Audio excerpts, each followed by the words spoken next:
साथियों, कुछ ऐसी घटनाएं घटित होती हैं जिनकी अपेक्षा आपको नहीं होती और आपका कोई दोष भी नहीं होता, किंतु आपको दोषी मान लिया जाता है। ऐसी ही बहुत सी घटनाएं मेरे साथ हुई हैं, जबकि मैं दिल दिमाग से कभी भी किसी का नुकसान नहीं करना चाहता, कभी भी। यहाँ तक कि मेरा नुकसान हो जाता है तब भी संतोष करता हूँ कि जाने दीजिए। मैं बार बार लोगों को माफ़ कर देता हूँ, कितना भी मेरे साथ किसी ने गलत किया हो, लेकिन लोग मेरे ही पीछे पड़ जाते हैं। क्यों, मुझे नहीं पता नहीं। जैसे कहावत है एक कि सीधे का मुंह कुत्ता चाटे, एक कहावत है, फेमस कहावत है, तो मुझे वही बात समझ में आती है, लेकिन कर ही क्या सकते हो। मैं आपको एक घटना बता रहा हूँ। दरअसल 2021 में मैं एक पार्टी का प्रदेश अध्यक्ष था। मैं पार्टी को बहुत तेज़ी के साथ आगे बढ़ा रहा था। मुझे विश्वास था कि जो अभी परिस्थितियाँ हैं, जो लोगों के साथ अन्याय हो रहा है, लोगों की मूलभूत समस्याओं पर ध्यान नहीं दिया जा रहा है, उसको देखते हुए मैं सफल हो जाऊंगा, पार्टी सफल होगी। मेरे सिद्धांत बेसिक लोगों के लिए जो नीड होती है, उन विषयों को लेकर मैं आगे बढ़ रहा हूँ। और मेरे मन में छल कपट तो है नहीं, मुझे कोई अपनी व्यक्तिगत नीड भी नहीं है, तो इसलिए अवश्य सफल होऊंगा। मैं आगे बढ़ ही रहा था कि उसी समय मेरे एक रिश्तेदार का एक दिन फ़ोन आता है कि मुझे मेरी ज़मीन पर मेरे पड़ोसी कब्जा कर रहे हैं। पड़ोसी कौन थे? पड़ोसी भी मेरे रिश्तेदार थे, मेरे छोटे भाई के ससुर जी कब्जा कर रहे हैं। मैंने कहा तो क्या किया जाए, कहें वो अनर्गल कर रहे हैं, वो गलत कर रहे हैं, आप एक दिन चले आओ, इनको समझा दो। हमने कहा ठीक है, मैं समय निकाल कर आता हूँ।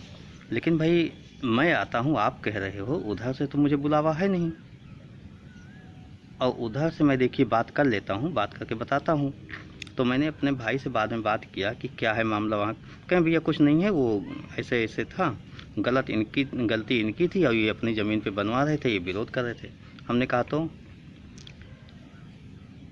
कहें कुछ नहीं, उसमें कुछ करने नहीं। अब मैं अपने रिश्तेदार के खिलाफ़ इनके साथ जाके खड़ा हो जाऊँ, वो भी उचित नहीं था।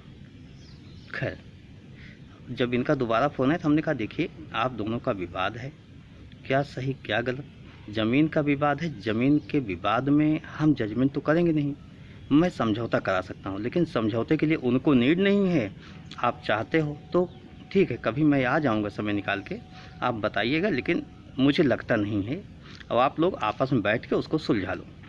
एक दिन उन्होंने अपना घर वर बनवाया तो पुलिस वाले आ गए, परेशान करने लगे। पुलिस आ गए तो हमसे कहा इस मामले में हमारी मदद कीजिए। अब मैं मदद क्या करता, मतलब वो भी मेरा खास, ये भी मेरा खास, उस छोटे भाई के ससुर जी और ये उनके पटीदार, ये मेरी पार्टी में सक्रिय पदाधिकारी थे।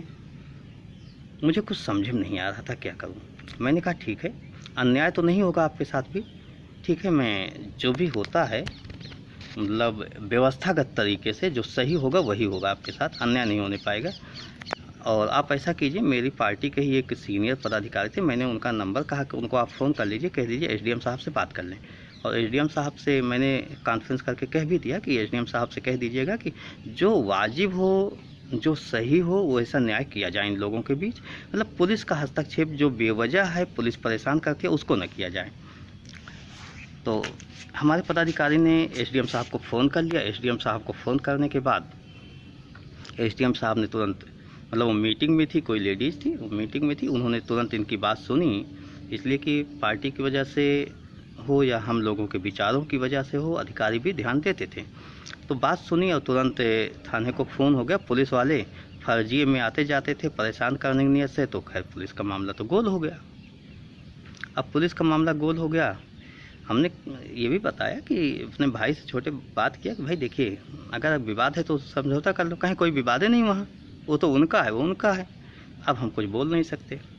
खैर एसडीएम साहब के माध्यम से ये, लेकिन मेरे भाई भी नहीं जानता कि एसडीएम के लिए हमारी पार्टी के किसी अधिकारी ने फ़ोन कर दिया था, किसी पदाधिकारी ने फ़ोन किया था। तो एसडीएम साहब ने उस मामले को दिखवा लिया अपने हिसाब से, जो हुआ एसडीएम साहब ने किया, ठीक है, मामला वो आगे निपट गया।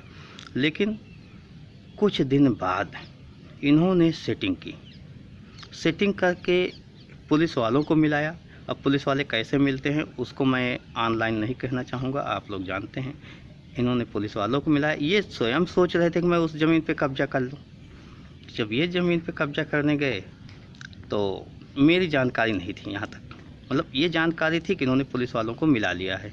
लेकिन उसके बाद मैंने कहा गलती न करो, आप लोग जैसा हो मिल के रहो, घर का मामला, लेकिन नहीं माने। ये गए, जो भी हुआ कि हम कब्जा कर लेंगे। तो उस पक्ष से मेरे पास फ़ोन नहीं आया, कभी भी फ़ोन नहीं आया। लेकिन अब होता क्या है कि मेरा छोटा भाई वो भी एक्टिव, उसके ससुराल का मामला, उसने सीधे सीधे लेखपाल, कानून गो, तहसीलदार सबको फ़ोन कर लिया। अब फ़ोन करके कहा ज़मीन के मामले में पुलिस कौन होती है कब्जा दिलाने वाली, आप जाके नाप लो और नाप के बता दो अगर उनकी गलती है तो। ज़मीन तो आपकी है ना। तो तहसीलदार ने उस पर एक्शन ले लिया। तहसीलदार ने एक्शन ले लिया, यानी जो पुलिस को खर्चा पर्चा दिया गया था वो तहस नहस हो गया, बेकार हो गया। अब उनको ये लगता था पार्टी पदाधिकारी को कि फ़ोन मैंने किया, जबकि मुझे इस सब का पता ही नहीं कि कहीं फ़ोन भी हुआ है, कुछ बात भी हुई है। मुझे तो इस घटनाक्रम के बारे में ही बिल्कुल नहीं पता था, लेकिन ऐसा हुआ। 2 दिन बाद उन्होंने ये आरोप लगाते हुए कि अरविंद जी मेरा ही विरोध किए, मेरा ही काम नहीं होने दिए, पार्टी से रिजाइन कर दिया। खैर, आना जाना होता है, मुलाकात हो जाती है, लेकिन आज तक यह बात मैं जानता हूँ और मेरी आत्मा जानती है कि मैंने कभी कोई फ़ोन नहीं किया, ना इधर से ना उधर से। बस पार्टी पदाधिकारी होने के नाते एक पदाधिकारी को कह दिया आप इनका मामला एसडीएम साहब को कह दो कि देख लें, मतलब जो हो इनके साथ न्याय किया जाए, अन्याय ना होने पाए। और इस मामले में सबसे ज़्यादा रोल जो हुआ वो पुलिस का हुआ, क्योंकि पुलिस को कुछ मिल जाए वो न्याय अन्याय नहीं देखती, जिधर से मिल जाए उधर एक काम करना शुरू कर देती है, उसी तरीके से उसका न्याय बदल जाता है। लेकिन गलतफहमियाँ इतनी हुई कि वो पार्टी छोड़कर चले गए। मैं कुछ भी नहीं कर सकता था क्योंकि मैं सफाई भी नहीं दे सकता था, और सफाई किसको दूं, कहाँ दूं, कारण क्या, मतलब कैसे मैं सफाई दूं। उनको विश्वास ही नहीं हो रहा था। उनको विश्वास इसलिए नहीं होगा कि एक छोटा मेरा भाई है और उसकी ससुराल है, मैं रिश्तेदारी वाला निभा रहा हूँ। लेकिन नहीं, मेरे लिए अगर वो रिश्तेदारी है तो वो पार्टी पदाधिकारी भी थे, मेरे लिए दोनों बहुत ख़ास थे। मुझे ऐसी बात नहीं थी, उनको बैलेंस बना के ही मैं कुछ करता, मैं जाके समझौता करा देता, सुलह करा देता, जैसे ही होता बात विवाद होता वो मैं देख लेता।